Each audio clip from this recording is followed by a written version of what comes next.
We provide you the platform to turn your dreams into reality. Give wings to your aspirations with KR Mangalam University. नमस्कार, मैं हूं विकास चंद्र।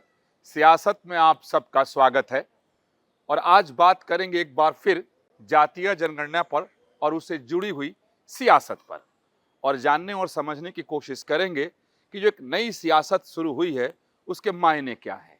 कुछ लोग परेशान क्यों हैं, तो कुछ लोगों को इस बात से उम्मीद क्यों है कि इसका बड़ा राजनीतिक फायदा मिलेगा। तो किसको उम्मीद है कि फायदा मिलेगा और किसे उम्मीद है कि नुकसान होगा, इसे समझने की हम कोशिश करते हैं।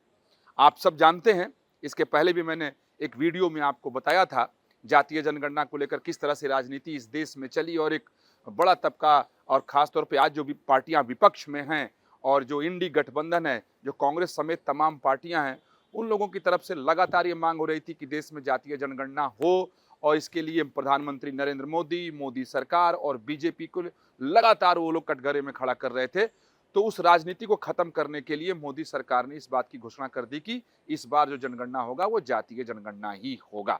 हालांकि इसकी जब अधिसूचना जारी की गई तो उस अधिसूचना के जारी होने के बाद एक नई राजनीति शुरू हो गई, क्योंकि अधिसूचना में कहीं ये नहीं लिखा हुआ है कि जातीय जनगणना, उसमें सीधे जनगणना लिखा हुआ है। हालांकि कानून यही है कि बाद में सरकार ने उसे स्पष्ट किया, सरकार की तरफ से उस पर स्पष्टीकरण भी दिया गया कि नहीं, जातीय जनगणना ही है। लेकिन अभी राजनीति उस पर थमी नहीं है, क्योंकि जो इंडी गठबंधन है, कांग्रेस समेत जो तमाम विपक्ष की पार्टियां हैं, उन लोगों ने, आपने देखा होगा कि पीछे जितने भी चुनाव हुए उसमें इसे एक बड़ा मुद्दा बनाया जातीय जनगणना को, और राहुल गांधी हर प्लेटफॉर्म पर बोलते रहे और मोदी सरकार को घेरते रहे। तो फाइनली उस मुद्दे को खत्म करने के लिए मोदी सरकार ने ये इस बात का ऐलान कर दिया कि इस बार जातीय जनगणना होगा। लेकिन राजनीति अब यहीं थमी नहीं है। अब इस मसले पर बीजेपी की राजनीति सामने आई है, जिससे अब वो पार्टियां परेशान हैं जो लोग जातीय जनगणना की वकालत कर रहे थे, और वो लोग इससे अब अपना नुकसान देख रहे हैं। यानी बीजेपी की जो राजनीति है उससे नुकसान देख रहे हैं, और बीजेपी को लग रहा है कि अगर ये राजनीति चल गई, अगर तीर निशाने पर लग गया, तो फिर बीजेपी फायदे में है। और वो किस तरीके से फायदे में है ये भी मैं आपको बताऊंगा, क्योंकि बीजेपी को लगता है कि उसकी जो ये राजनीति है, जिसे मैं आपको आगे बताऊंगा, उससे ओबीसी की जो राजनीति है वो दो फाड़ में बट जाएगी, यानी वो बिखर जाएगी, वो टूट जाएगा। तो जो लोग ओबीसी की राजनीति करते हैं उनको भारी नुकसान होगा। तो वो बीजेपी की क्या राजनीति है, आपके मन में ये विचार उठ रहा होगा, ये सवाल आ रहे होंगे। तो मैं आपको बताता हूं कि बीजेपी का अल्पसंख्यक मोर्चा जो है उसने देश भर में एक अभियान की शुरुआत की है, और वो अभियान ये है कि बीजेपी अल्पसंख्यक मोर्चा के कार्यकर्ता हर पसमानदा समाज के मुस्लिम के घर पहुंचेंगे और उन्हें इस बात के लिए प्रेरित करेंगे कि जब जनगणना करने वाले लोग उनके घर पर आएं और उनसे जब सवाल करें और पूछें, तो वो सिर्फ अपनी जाति बताएं, न कि धर्म बताएं। और बीजेपी अल्पसंख्यक मोर्चा के राष्ट्रीय अध्यक्ष जमाल सिद्दीकी ने एक बयान जारी किया, उसमें उन्होंने साफ साफ पसमानदा समाज से अपील की कि जनगणना करने वालों को अपनी जाति बताएं, इस्लाम को ही जाति बताकर शांत न रह जाएं। अगर वो लोग ऐसा करेंगे तो आगे चलकर भारी नुकसान होगा, क्योंकि देश में अगर जातीय जनगणना हो रहा है तो उसी आधार पर आगे जो सरकार की योजनाओं के जो लाभ मिलते हैं उससे पसमानदा समाज वंचित रह जाएगा। जो आरक्षण के लाभ मिलने वाले होंगे उससे भी पसमानदा समाज वंचित रह जाएगा। इसलिए पसमानदा मुस्लिम अपनी जाति बताएं, अगर पूछने वाला धर्म बताता है तभी अपने धर्म को बताएं, नहीं तो सिर्फ जाति बताएं। और अब यहां विचार करने वाला मामला है कि इस अभियान को शुरू करने के पीछे बीजेपी की मंशा क्या है। अल्पसंख्यक मोर्चा का यह दावा है कि सही आंकड़े सामने आएंगे, पूरी दुनिया के सामने ये आंकड़े आए कि जिस तरीके से हिंदू समाज में तमाम सारी जातियां हैं, उसी तरीके से मुस्लिम समाज में भी जातियां हैं, और हिंदू समाज से कम मुस्लिम समाज में भी जाति नहीं है। तो ये आंकड़े सामने आने चाहिए, जो सही मायने में पिछड़े हैं, पसमानदा हैं, उनको लाभ मिले।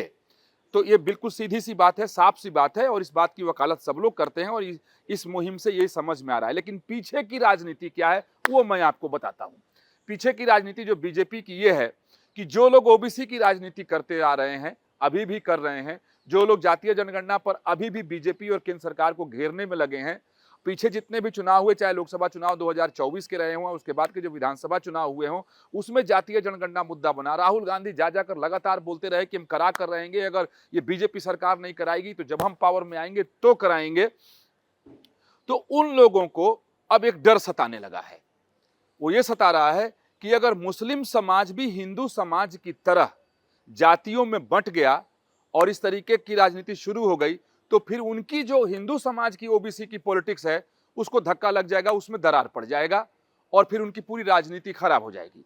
क्योंकि आप और हम इस बात को देखते समझते आ रहे हैं, देश जब से आजाद हुआ है तब से लेकर आज तक, कि जो एक तुष्टीकरण की राजनीति इस देश में चलती रही और जो एक ओबीसी की राजनीति चलती रही, जो एक आरक्षण की राजनीति चलती रही, उस सब के अपने अपने सियासी मिजाज हैं, सियासी रंग हैं। वक्त के हिसाब से इन मुद्दों पर सियासी पार्टियां अपने रंग को बदलती रहीं, अपने मिजाज को बदलती रहीं और एक बार फिर से सबके रंग और मिजाज बदलते हुए इस पर नजर आ रहे हैं।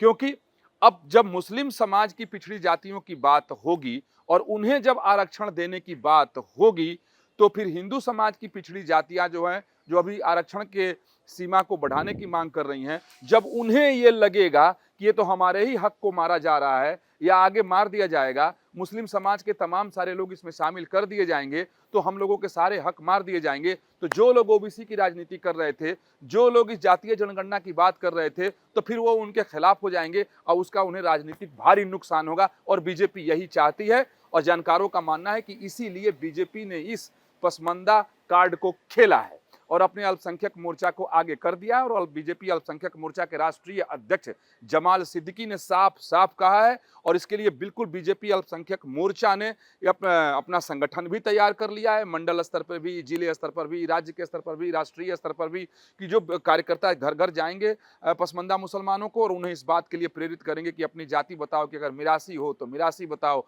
अंसारी हो तो अंसारी बताओ, कुरैशी हो तो कुरैशी बताओ, सलमानी हो तो सलमानी बताओ, हैदरी हो तो हैदरी बताओ। तो इस तरीके से वो लोग कहें कि सिर्फ जाति बताओ, धर्म न बताओ। क्योंकि आप और हम सब देखते रहे हैं कि राजनीति के मामले में, खासतौर पर चुनावी राजनीति के मामले में, जो मुस्लिम समाज का व्यवहार रहा है वो एक अलग व्यवहार रहा है और हिंदू समाज का व्यवहार बिल्कुल अलग दिखाई देता है। हिंदू समाज जातियों में बिल्कुल खंड खंड टूटा हुआ दिखाई देता है, इसलिए पूरे देश भर में तमाम सारे जातीय समीकरण आपको चुनाव के वक्त दिखाई देते हैं और साल भर उस पर राजनीतिक चर्चा भी होती है। लेकिन मुस्लिम समाज का जो राजनीतिक व्यवहार रहा है वो आज तक एकजुट दिखाई देता है, एकजुट रहा है। उसमें बंटवारा जाति आधार पर मुस्लिम समाज में नहीं होता है। तो तमाम सारे मुस्लिम स्कॉलर्स हैं या मुस्लिम धर्म गुरु हैं या ओबीसी राजनीति करने वाली पार्टियां, उनको डर इसी बात का सता रहा है कि अब तक मुस्लिम समाज का राजनीतिक व्यवहार बिल्कुल एकजुट कर रहा है, संगठित रहा है। अगर जनगणना में अब इनकी भी जाति पूछ पूछ करके इनको अलग अलग से अगर फायदे की बात सामने आएगी तो इनका भी राजनीतिक व्यवहार हिंदू समाज के ओबीसी की तरह ही हो जाएगा, यानी उसमें भी बंटवारा और अगर बिखराव आ गया तो हमारी पूरी राजनीति खराब हो जाएगी। इसीलिए बीजेपी खुश है कि अगर ये तीर निशाने पर लग गया तो फिर बीजेपी को मानती है कि उसको राजनीतिक लाभ मिलेगा। और जो लोग शुरू से ओबीसी की राजनीति करते रहे, आरक्षण की राजनीति करते रहे, उनको इससे नुकसान होगा और वो लोग इसीलिए डरे हुए हैं। जो मैंने पहले कहा कि जो लोग, जो खास तौर पर कांग्रेस और उसके सहयोगी जो दल इस समय इंडी गठबंधन में है, उनको ये डर सता रहा है कि ये नहीं, इसीलिए तमाम तरह की बातें की जा रही हैं कि ये बंटवारा की राजनीति है। सवाल यहाँ उठता है कि एक ही मसले पर जो पहले मांग कर रहे थे कि जातीय जनगणना कराओ, जैसे ही ये मसला आ गया कि मुसलमानों की जाति भी पूछी जाएगी, तो फिर स्वर क्यों बदल रहे हैं, दोहरे मापदंड क्यों अपनाए जा रहे हैं? सीधी सी बात है कि इस देश में सैकड़ों नहीं, हजारों नहीं, लाखों जातियां हैं, उसके आंकड़े सामने नहीं है।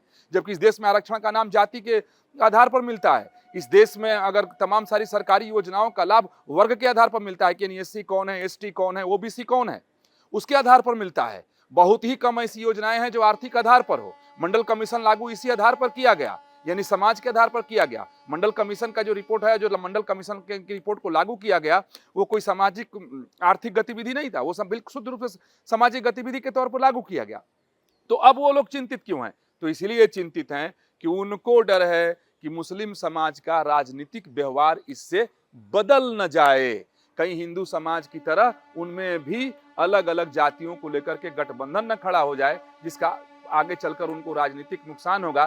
क्योंकि मुस्लिम समाज राजनीतिक तौर पर संगठित है, एकजुट है। हाँ, कभी कभी शिया और सुन्नी में बंटवारा दिखाई देता है, लेकिन जैसे ही हिंदुत्व और बीजेपी या मोदी की बात आ जाए तो चाहे वो शिया हो या सुन्नी हो, सबका राजनीतिक व्यवहार एक हो जाता है, यानी वो एकजुट हो जाते हैं। चाहे वो अंसारी हो, कुरैशी हो, सलमानी हो, हैदरी हो, सब एक हो जाते हैं। लेकिन वहीं कहीं मुस्लिम यादव समीकरण है, ओबीसी का अपना अलग समीकरण है, कहीं अजगर समीकरण बनाए जाते हैं, कहीं अलग अलग समीकरण आप देख ले, माई समीकरण, अजगर समीकरण, तमाम तरह के समीकरण देखते हैं। ये सिर्फ हिंदू जातियों के ही समीकरण हैं और मुस्लिम को बिल्कुल एक जगह पर ही मान करके इस देश में तुष्टीकरण की राजनीति की धारा चलती रही। लेकिन बीजेपी ने पसमंदा कार्ड खेल करके सबकी नींद को उड़ा दिया है और सबके राजनीतिक चयन को खत्म कर दिया है और बीजेपी पूरे ताकत से मैदान में उतर गई है। और बीजेपी की एक खासियत चलते चलते मैं आपको और बता दूं कि बेशक ये काम बीजेपी ने अपने अल्पसंख्यक मोर्चा को सौंपा है, लेकिन बीजेपी जब कोई भी अभियान शुरू करती है तो बीजेपी के सारे कार्यकर्ता इसमें जुट जाते हैं। वो ऐसे भी बीजेपी अल्पसंख्यक मोर्चा के पास उतने ज्यादा मुस्लिम कार्यकर्ता नहीं है, इसलिए तमाम सारे यानी लाखों की संख्या में इसमें दूसरे कार्यकर्ता भी लगाए जाएंगे जो हर मुस्लिम परिवार तक पहुंचेगा, यानी उस पसमंदा परिवार तक पहुंचेगा जो सही मायने में पसमंदा है और उसे समझाएगा कि आप अपनी जाति ही बताएं। तो अब इस बात की संभावना बढ़ गई है कि इस जातीय जनगणना के बाद इस देश की राजनीति की दशा और दिशा एक बार फिर बदल सकती है। तो चलिए आगे फिर मिलेंगे, किसी दूसरे विषय पर आपसे बात करेंगे। सहयोगी राकेश रावत के साथ विकास चंद्र, न्यूज़ नेशन, दिल्ली।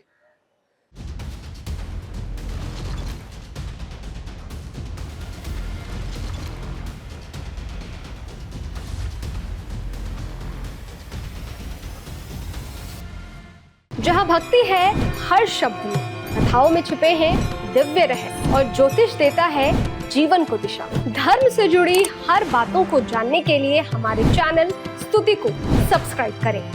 चैनल पर जाने के लिए इस लिंक पर क्लिक करें।